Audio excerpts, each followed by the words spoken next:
ก็ไอ้ว่าไอ้ที่เป็นคนเหี้ยอ่ะไอ้ว่าเรื่อง4-5ไอ้ที่เครดิต3 ปีแล้วว่าตั้งไว้ตั้งแต่นั่นตัดร้านเหมือนน้องได้ตัดร้านดิไอ้โกบอกว่าเลยอ่ะไม่รู้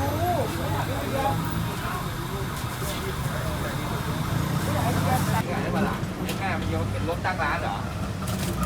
ได้ปะล่ะแล้วดูมันเลี้ยงถือตอนนั้นกูเห็นอยู่ลูกกูดูได้จะเรียนบิ๊กแคทโอเคแม่แล้วพอบอกวันเข้าแล้ววันนั้นเข้าจริงก็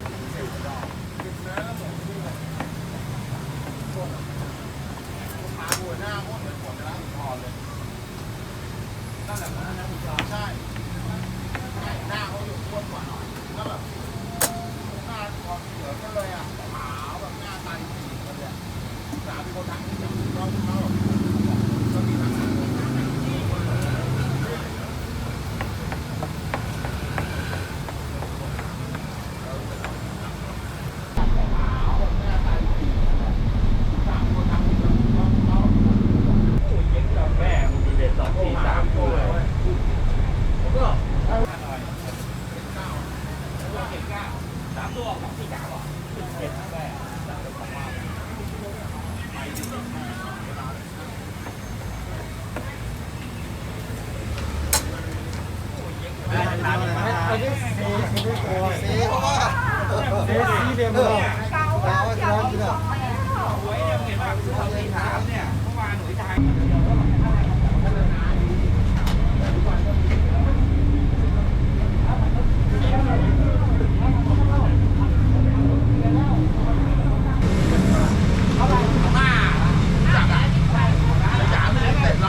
ไม่มาเรียนที่นี่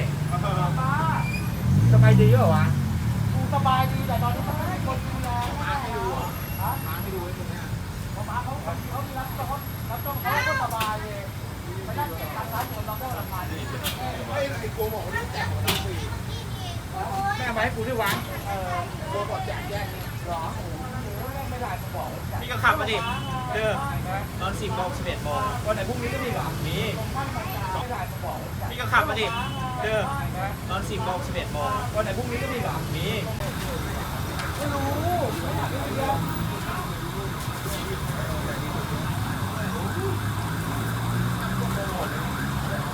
เอาแม่เดี๋ยวพอถึงไปก็มาเนี่ย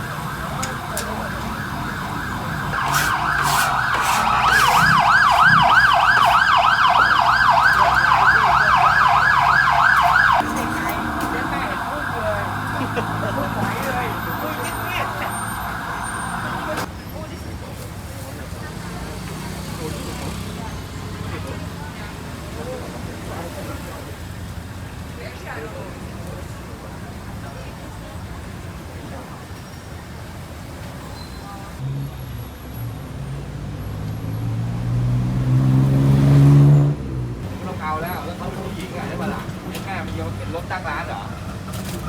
ได้ปะล่ะแล้วลูกมันเลี้ยงถือตอนนั้นกูเห็นอยู่ลูกกูดูได้จะเรียนถืออยู่มัธยมอ่ะมัธยมปลายอ่ะโอ้ยไปเยอะเลย